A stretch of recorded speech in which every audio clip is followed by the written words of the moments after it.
Thank you for joining us. If you're a Canadian and concerned about climate change, this program is for you. Over the next few minutes here at the studio, we'll be giving you an overview of Canada's relationship with climate change and what we, as Canadians, can do about it. Canada's contribution to historical emissions is not insignificant. According to the Carbon Brief, in a ranking of greenhouse gas emissions since 1850, Canada has been the 10th largest contributor in the world.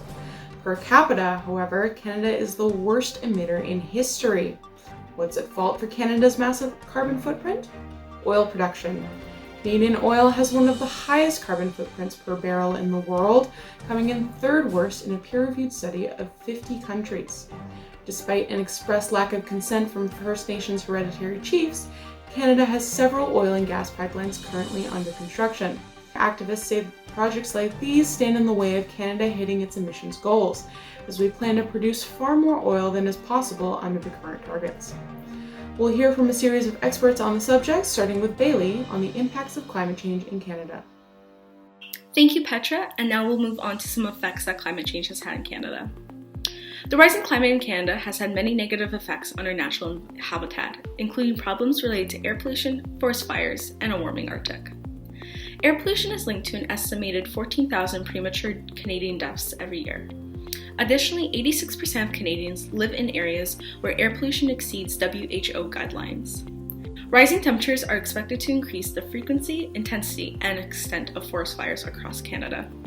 There was over 4,000 forest fires in 2019 alone, with 1.8 million hectares of damage.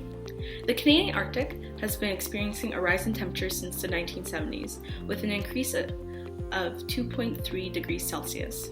The rise is melting the ice and endangering the lives of animals who depend on it for shelter, such as narwhals, polar bears, and walruses. Polar bears are already facing major issues regarding starvation and reproduction, and these issues are expected to worsen in the coming years. Thank you for listening, and now on to Nilusha.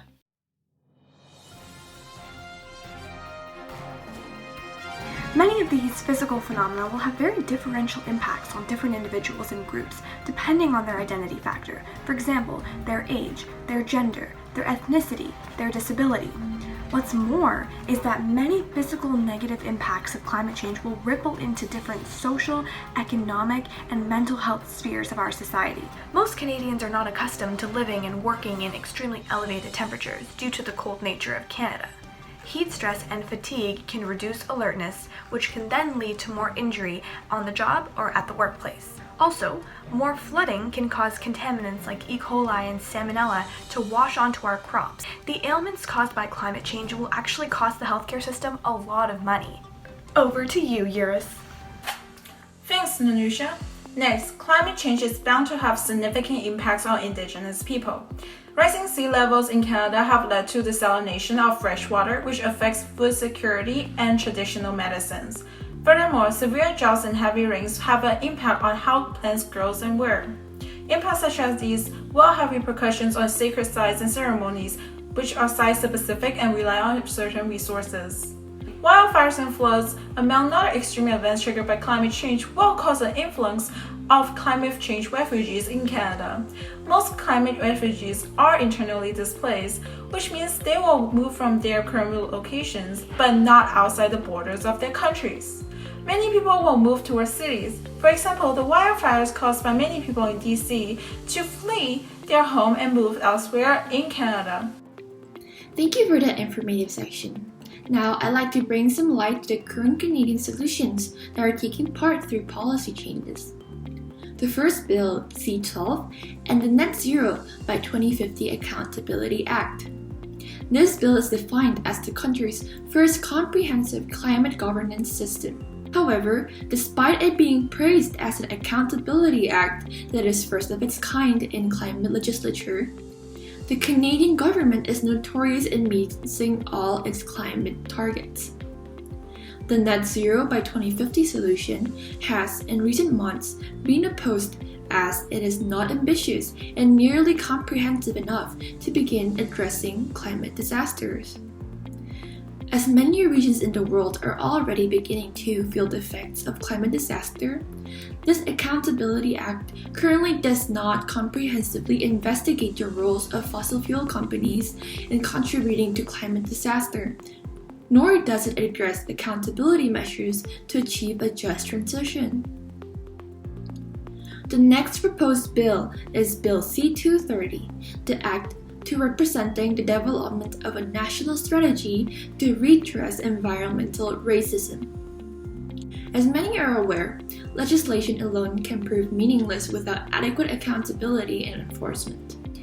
However, there are many more grassroots, local movements happening to hold the government accountable as well as mobilize their communities through mutual aid efforts, campaigning and meeting people where they're at.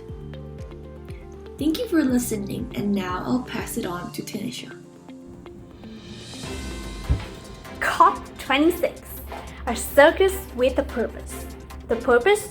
To put a spotlight on climate change so bright that no country can ignore it. As the Canadian correspondent, I will be addressing Canada's role at COP26. Considering Canada is the only other G7 country other than the US where emissions have risen every year since the Paris Agreement, says a lot about how much more Canada must contribute to the cause. Canada needs to rise to the challenge, not only making commitments, but detailing its action plans. From cutting emissions 30% below 2005 levels by 2030, Prime Minister Justin Trudeau upped Canada's commitment to 40 to 45%. But that is still not enough. Canada's fair share as a wealthy nation should be a 60% cut.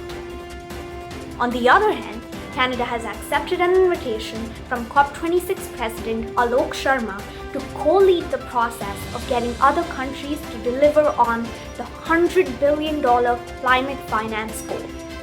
While Canada has upped its own commitment from $2.65 billion to $5.3 billion over 5 years, it is still not enough because the country's fair share should be in the range of $9 billion. Canada's main messages to be seen at COP26 are to sound the alarm on our climate emergency and to put a robust cap on oil and gas emissions. But unfortunately, there is still not a detailed roadmap to get there, and the current focus is on capping emissions but not production. At COP26, Canada has the overall responsibility to take leadership and to urge other countries along with itself in the right direction. As UK Prime Minister Boris Johnson said, we are 1 minute to midnight over climate change. This is Tanisha reporting from University of Waterloo News Network, Canada.